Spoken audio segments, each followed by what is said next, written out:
प्रिय विद्यार्थियों, कक्षा 10th की ऑनलाइन क्लास में आपका स्वागत है।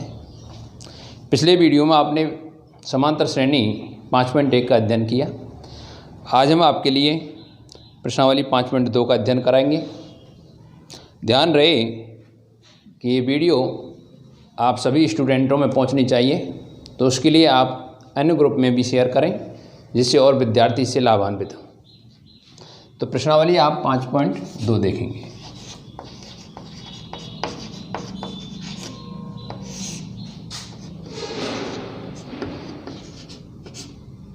प्रश्नावली 5.2 का पहला क्वेश्चन लेते हैं। ज्ञात कीजिए कि समांतर श्रेणी 2, 7, 12 का 10वां पद ज्ञात करना है।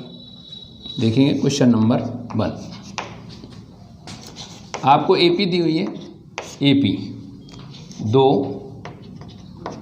7, 12 ... का 10वां पद। यहाँ पर आप देख रहे हैं एपी का प्रथम पद ए 2 है। सार्वंतर डी A2 - A1 से या A3 - A2 से आप ज्ञात करते हैं तो आपको सार्वंतर का मान मिल रहा है 5 और n का मान है 10। 10वां पद ज्ञात करना है। तो 10वें पद के लिए आपको मैंने nवां पद ज्ञात करने का फार्मूला लिखाया था। समांतर श्रेणी का nवां पद ज्ञात करने का फार्मूला an बराबर a + n - 1 × d होता है। तो आप यहाँ पर फार्मूला सेट करेंगे an बराबर a + n - 1 × d है। इसमें आप मान रखेंगे। मान रखने पर n का मान 10 है तो आप यहाँ पर लिखेंगे 10। A10 का मतलब है समांतर श्रेणी का 10वां पद बराबर a का मान हो गया 2 प्लस n का मान 10 माइनस 1 × d का मान 5। इस प्रकार से आप 2 यहाँ आप देखेंगे 10 में से 1 जाने पर बचेगा 9 गुणा में 5। इनमें से आप गलती नहीं करें। आपको ध्यान रखना है पहले गुणा वाला चिन्ह सॉल्व करना है। तो 2 प्लस 9 × 5 = 45 और 45 को 2 में जोड़ने पर 47। अतः एपी का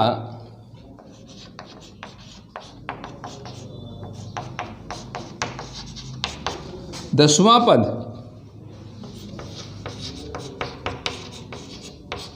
47 है। इस प्रकार से आप क्वेश्चन सॉल्व करेंगे जिसमें nवां पद पूछा जाए। तो ये पहले क्वेश्चन का पहला पॉइंट हुआ। अब आप पहले का दूसरा लेंगे।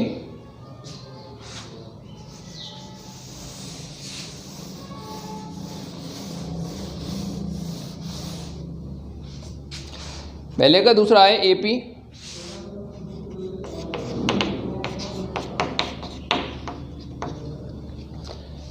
√2 3 √2 5 √2 ... का 18वां पद याद करना है। तरीका वही रहेगा। प्रथम पद a √2 है। सार्वंतर d 3 √2 में से √2 घटाएं या 5 √2 में से 3 √2 घटाएं। तो आप यहाँ देख रहे हैं, आपको घटा के बता रहे हैं इधर 3 √2 - √2। 3 √2 में से 1 √2 घटाना है। तो आपके सामने बचेगा क्या 2 √2 या 5 √2 में से 3 √2 घटाएंगे तब भी आपको बचेगा 2 √2। तो ये हुआ आपका d का मान और n का मान दिया हुआ है 18। 18वां पद आपको ज्ञात करना है। तो an बराबर a + n - 1 × d। मान रखने पर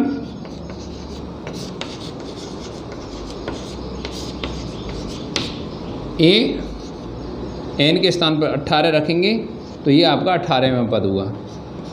a का मान √2 प्लस n - 1 यानी 18 - 1 और × d का मान 2 √2 है। √2 प्लस यहाँ आप देख रहे हैं 18 में से 1 घटाने पर 17 बचेगा। 17 इंटू 2 √2, इधर √2, 17 का गुणा 2 √2 से होगा तो 17 दूनी 34 √2 आ रहा है।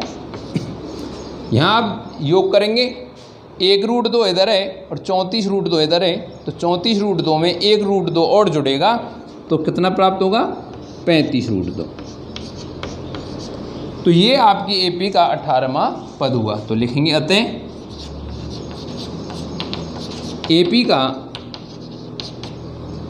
18वां पद 35 √2 है। इस प्रकार से आपको प्रश्नों को हल करना है। अगला क्वेश्चन लेते हैं, पहले का तीसरा।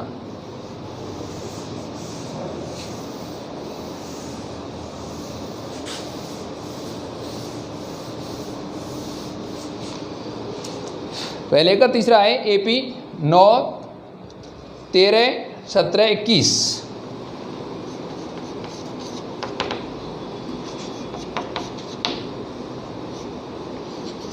नौ 13, 17, 21 ... का 24वां पद।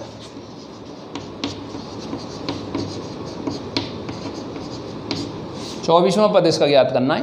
तो यहाँ पर आप उसी तरीके से आप चलेंगे। तो ए प्रथम पद 9 है, सारवंतर डी 13 - 9 या 17 - 13 या 21 - 17 करने पर आपको प्राप्त होगा 4। लिख देते हैं 13 - 9 4।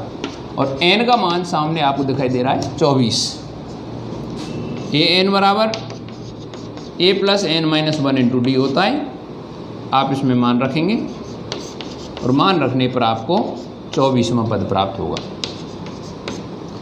a 24 यानी AP का 24वां पद। a का मान 9, 24 - 1 गुणा में 4। 9 + 24 में से 1 जाने पर 23 बचेगा, गुणा में क्या होगा 4। 9 + 23 का गुणा 4 से करना है, या 23 का पार्ट डायरेक्ट ले सकते हैं।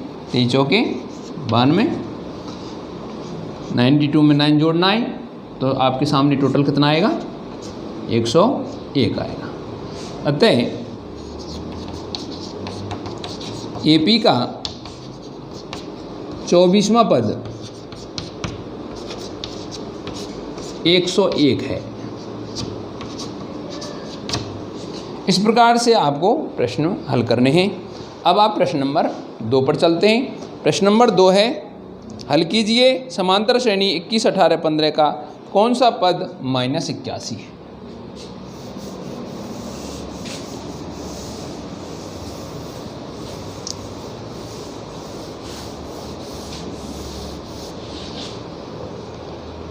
तो क्वेश्चन नंबर 2 का पहला है AP 21, 18, 15 ...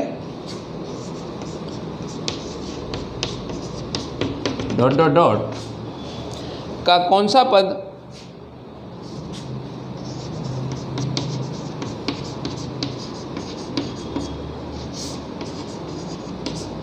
-81 है। यह आपका क्वेश्चन है। तो इसमें आप प्रथम पद A जो आपको दिखाई दे रहा है 21, सारवंतर D सेकंड माइनस फर्स्ट या थर्ड माइनस सेकंड से 18 - 21 करने पर आपको -3 प्राप्त होगा। D का मान -3 है। और कौन सा पद -81 है तो हम इसको मान लेते हैं, माना nवां पद -81 है।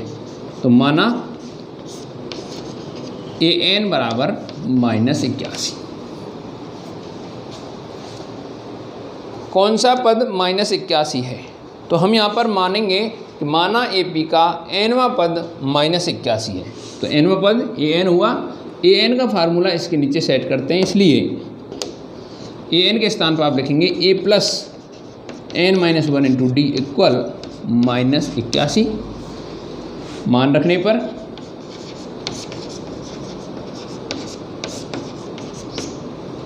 ए का मान 21, n-1 और डी का मान -3 बराबर -81। 21 का यहाँ से पक्षांतरण करेंगे,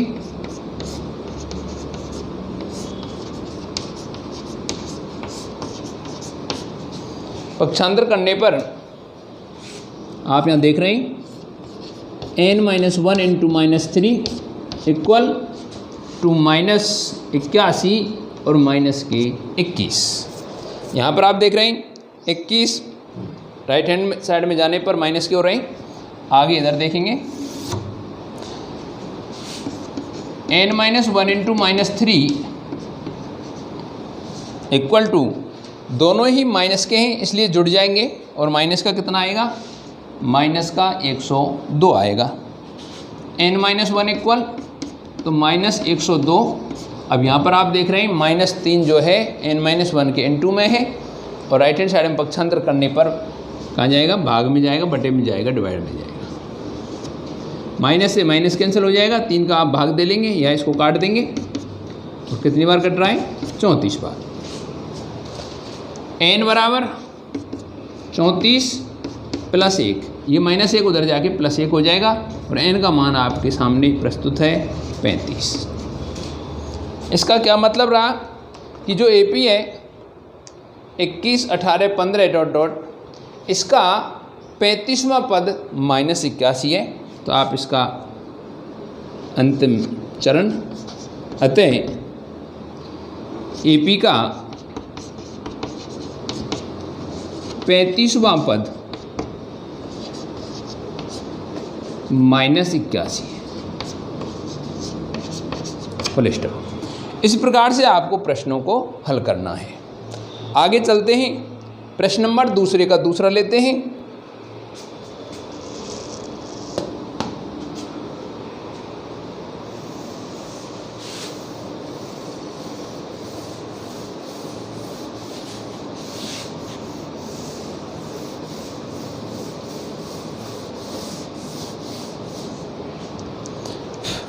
प्रश्न नंबर दूसरे का दूसरा है,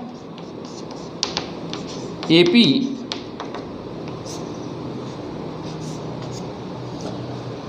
84, 80, 76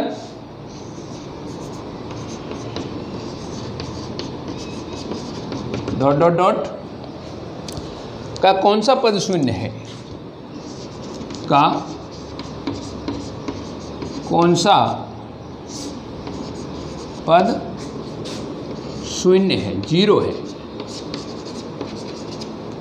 यह आपका क्वेश्चन है। तो इसमें आप देखेंगे AP में प्रथम पद A का मान 84 है, D 80 - 84 या 76 - 84, 76 - 80 करते हैं, तो हम कर रहे हैं यहाँ पर 80 - 84, माइनस का 4 आ रहा है। कौन सा पद शून्य है, इससे पहले प्रश्न की भांति आप भी इसमें मानेंगे। माना इसका nवां पद यानी an बराबर 0, an का फार्मूला सेट करते हैं, इसलिए an के स्थान पर आप लिखेंगे a + n-1 इंटू डी बराबर 0। मान रखने पर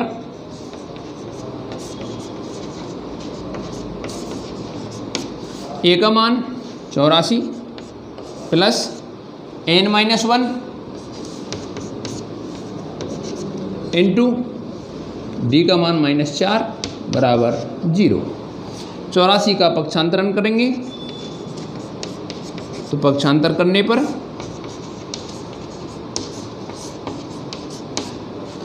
यहाँ बचेगा n-1 इंटू -4 बराबर 84। लेफ्ट हैंड साइड से राइट हैंड साइड में जा रहा है, तो प्लस की संख्या है उधर जाके माइनस की हो जाएगी और 0 - 84 यानी -84 प्राप्त होगा।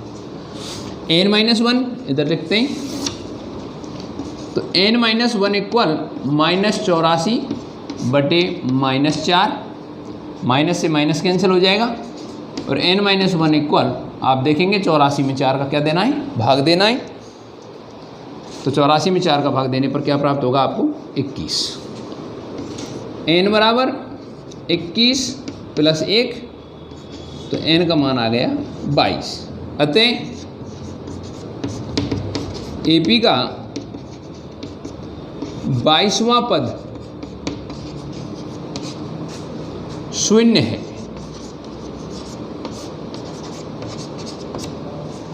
इस प्रकार से आपको प्रश्नों को हल करना है। अगला क्वेश्चन लेते हैं।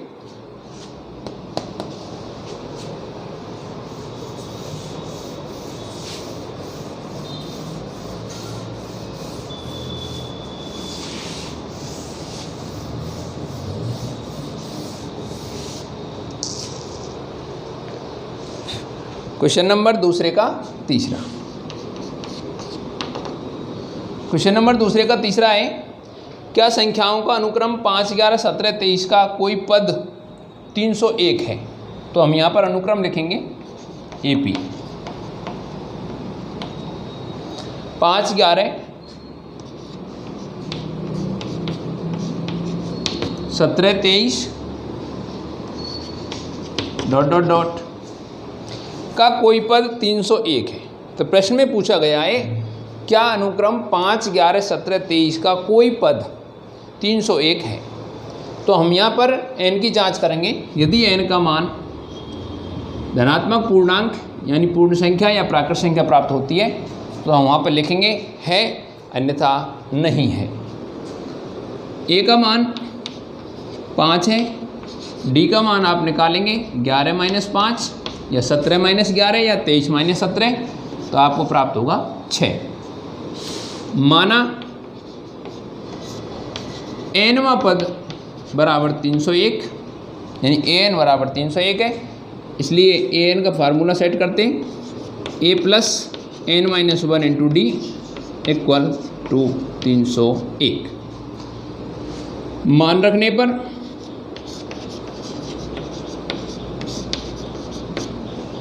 a का मान 5 + n - 1 × d का मान 6 बराबर 301। 5 का पक्षांतरण करेंगे, पक्षांतर करने पर आपको प्राप्त हो रहा है यहाँ पर n - 1 × 6 = 301 - 5। तो n - 1 × 6 बराबर आप देखेंगे 301 में से 5 घटाना है तो कितना बचेगा? 296 बचेगा। n - 1 बराबर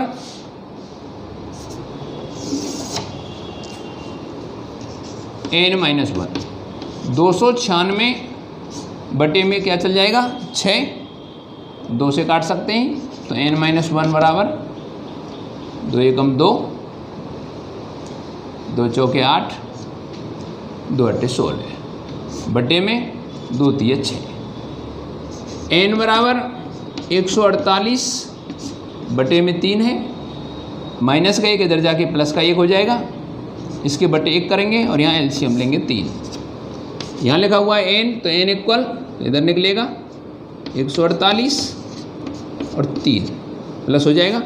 तो n बराबर आपके सामने प्रस्तुत हो रहा है 148 में 3 जोड़ने पर 151 बटे में 3। आप यहाँ पर देख रहे हैं 151 में 3 का पूरा भाग नहीं जाता है।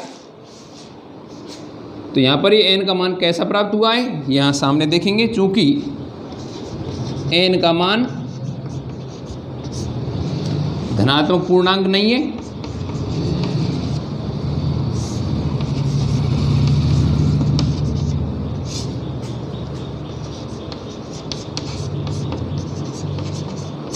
इसलिए AP का कोई पद 301 नहीं है। यदि n का मान यहाँ आपको धनात्मक पूर्णांक मिलता है तो उतने वह पद AP का होगा जो दिया हुआ है, लेकिन यहाँ पर n का मान धनात्मक पूर्णांक प्राप्त नहीं हो रहा है, इसलिए AP का कोई भी पद 301 नहीं हो सकता। नेक्स्ट,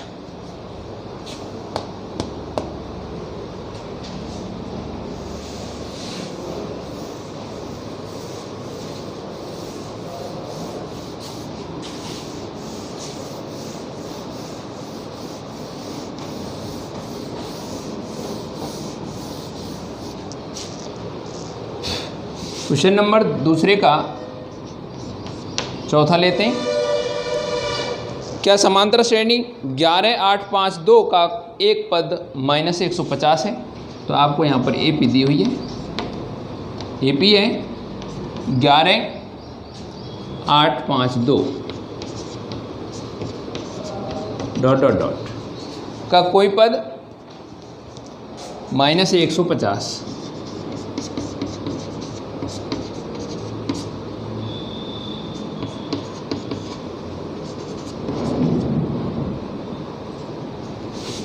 क्या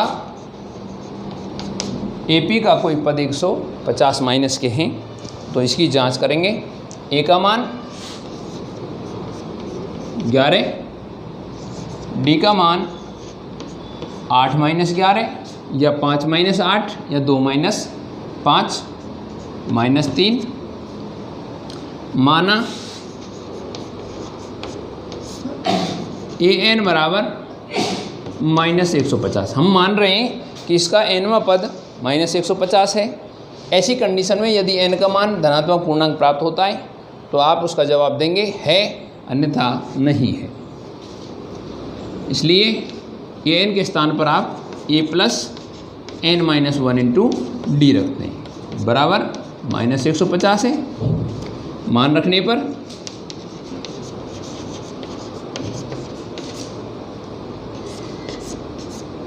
a का मान 11 + n-1 × d का मान -3 बराबर -150।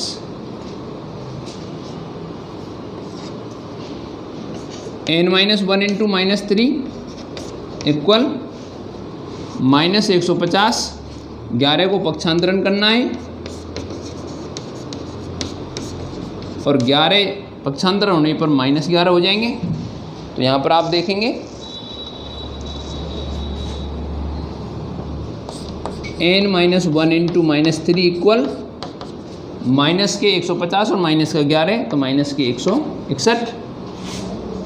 n-1 इक्वल -161 बटे में -3 जाएगा, माइनस से माइनस कैंसिल हो जाएगा। तो n बराबर 161 बटे 3 और -1 वाला +1 हो जाएगा राइट हैंड साइड में जाने पर। यहाँ 1 के बटे में कुछ नहीं, 1 लगाएंगे और n बराबर एलसीएम लेंगे तो इधर 3 आएगा। 161 + 3 तो n इक्वल 164 बटे में 3। यहाँ पर आप देख रहे हैं 164 में 3 का भाग पूरा नहीं जा रहा है, यहीं शेष बच रहा है और आगे दशमलव में निकालने पर ये आपके सामने ऐसी संख्या प्राप्त होगी जो एक अशांत आवृत्ति दशमलव प्रसार होगा। तो यहाँ पर लिखेंगे चूँकि n का मान धनात्मक पूर्णांक नहीं है,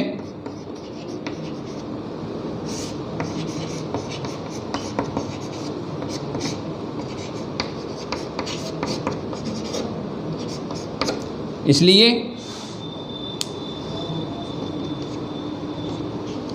AP का कोई पद -150 नहीं है। Full stop.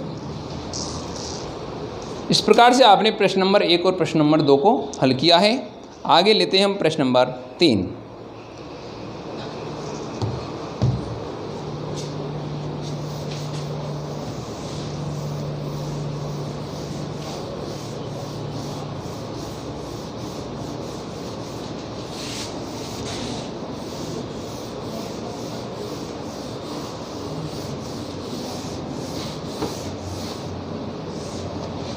आपके सामने प्रस्तुत है प्रश्न नंबर 3 और प्रश्न नंबर 3 है यदि समांतर श्रेणी का छठा पद और 17वां पद क्रमशः 19 और 41 हैं तो 40वां पद क्या है?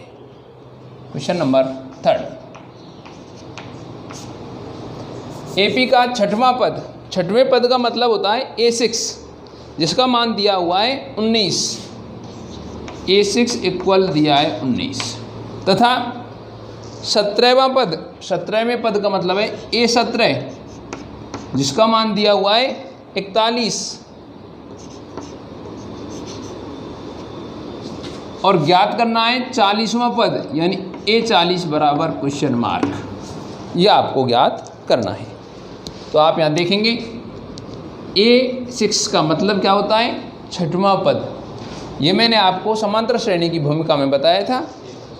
A6 का मतलब होगा A+5D, A10 आ जाए तो A+9D, A100 आ जाए तो A+99D, आप इस प्रकार से दर्शाएंगे।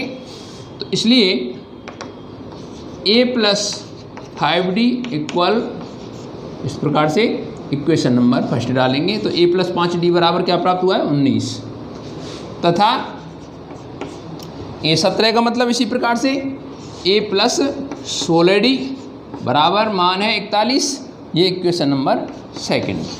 तो यहाँ पर आपको दो समीकरण प्राप्त हुए हैं, दोनों ही दो चरों वाले रैखिक समीकरण हैं।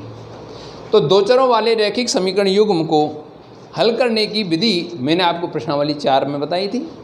आपके पास बीजगणित की विधियाँ विलोपन और प्रतिस्थापन, वज्रगुणन, 3 विधियाँ आपके सामने प्रस्तुत हैं, जिनमें से सुविधा अनुसार आप कोई भी प्रयोग कर सकते हैं। यहाँ पर मैं आपको विलोपन विधि का प्रयोग कर रहा हूँ। तो समीकरण 1 व 2 से अब आप चाहें समीकरण 1 को पहले लिख सकते हैं, समीकरण 2 को बाद में, या समीकरण 2 को पहले लिख सकते हैं, समीकरण 1 को बाद में लिख सकते हैं, ये आपके ऊपर डिपेंड करेगा। तो समीकरण 1 है A+5D बराबर 19, और यहाँ पर A+16D बराबर 41, इस प्रकार से हैं। ये समीकरण 1 है और ये समीकरण 2 है। आप यहाँ देख रहे हैं A और A दोनों ही समान हैं, दोनों ही पॉजिटिव है। तो दोनों नेगेटिव करने के लिए क्या करेंगे आप? घटाने पर, घटाने पर जब आप परस्पर इनको घटाएंगे तो नीचे वाले समीकरण के चिन्ह बदल जाएंगे। तो ये प्लस का A है, अब हमें माइनस यूज करना है। ये प्लस है तो इसके नीचे हम माइनस, और ये प्लस हो तो अब क्या होगा? माइनस होगा। तो ये प्लस A और ये माइनस A परस्पर कैंसिल हो जाएंगे। यहाँ आप देख रहे हैं 5D प्लस के हैं और 16D अब माइनस के हैं, तो परस्पर घटेंगे विपरीत चिन्ह होने के कारण। तो माइनस की संख्या बढ़ी तो माइनस के बचेंगे, और कितने बचेंगे? 11D। राइट हैंड साइड में आप देखेंगे 19 प्लस के हैं, 41 माइनस यूज करना है, तो संख्या बड़ी माइनस की हुई, और माइनस के कितने बचेंगे? 22 बचेंगे। तो यहाँ पर आप देख रहे हैं D बराबर -22 बटे -11, माइनस से माइनस कैंसिल होगा, और 11 का भाग 22 में देना, कितनी बार जाएगा? 2 बार। तो D का मान 2 प्राप्त हुआ है। आगे हम चलते हैं, और D का मान आप समीकरण 1 में रख सकते हैं या समीकरण 2 में रख सकते हैं। मैं यहाँ पर आपको समीकरण 1 में D का मान रखने पर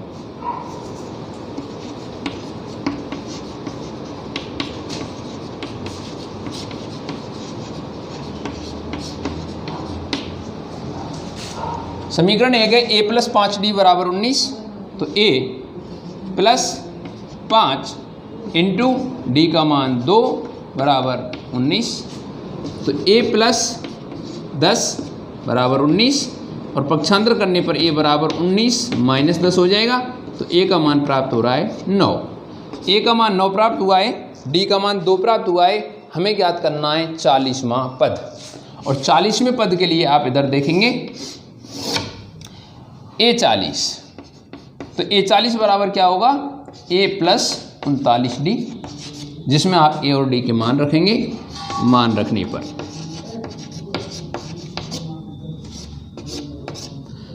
A40 बराबर A का मान 9 प्लस 39 गुणा में 2, 9 प्लस 39 दूनी 78 और 78 में 9 जोड़ने पर प्राप्त हो रहा है 87। अतः एपी का 40वां पद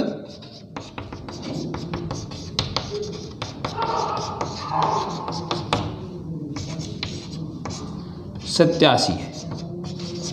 इस प्रकार से आपको प्रश्नों को हल करना है।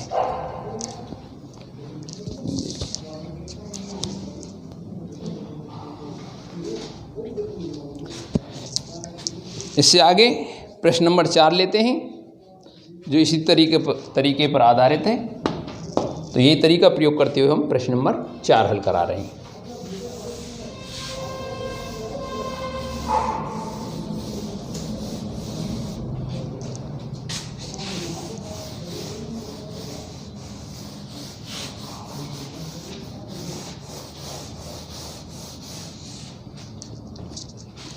प्रश्न नंबर 4 है, किसी समांतर श्रेणी के तीसरे और 9वें पद क्रम से 4 और -8 हैं। तो आप यहां देखेंगे क्वेश्चन नंबर 4, तीसरे यानी A3 और 9वें का मतलब है A9। तीसरा पद 4 दिया हुआ है तो A3 बराबर 4 और 9वां पद आपको -8 दिया हुआ है तो A9 बराबर हो गया माइनस का। तो इसका कौन सा पद शून्य है यह आपको ज्ञात करना है। तो माना इसका nवां पद यानी an बराबर क्या है, शून्य है। तो यह आप प्रयोग करेंगे। A3 का मतलब a प्लस 2d इक्वल 4 समीकरण फर्स्ट, और A9 का मतलब हो गया a प्लस 8d बराबर -8 है, ये समीकरण 2 है। समीकरण 1 व समीकरण 2 को आप विलोपन विधि से इस प्रकार प्रयोग करेंगे घटाने पर।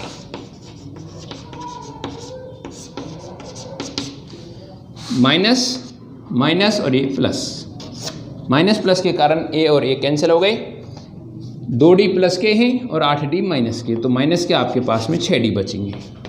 यहाँ 4 और 8 दोनों ही प्लस के हैं, जोड़ने पर 12, तो d बराबर 12/-6 यानी डी का मान आपको -2 प्राप्त हो रहा है। इससे आगे डी का मान समीकरण 1 में रखने पर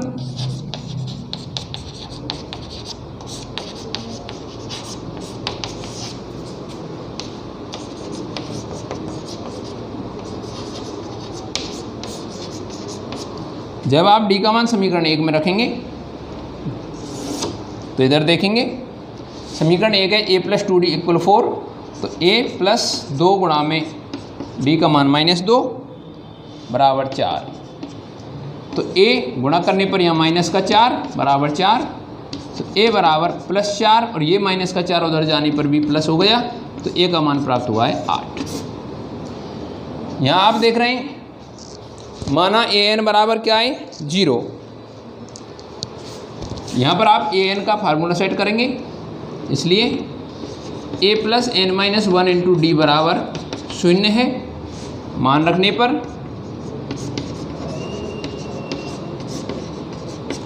a का मान 8 प्लस n-1 और d का मान -2 बराबर 0। 8 का पक्षांतरण करेंगे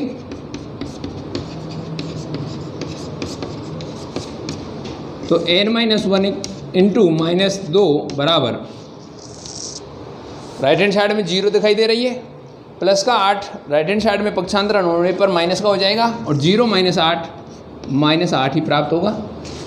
n-1 बराबर -8 और -2 को भेज रहे हैं तो -2 बटे में जाएगा, माइनस से माइनस कट जाएगा और n-1 बराबर आएगा 4।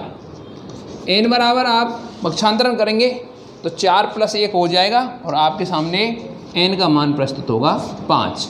इसका मतलब है कि एपी का जो 5वां पद है वो क्या है, शून्य है। तो आप यहाँ जवाब देंगे। अतः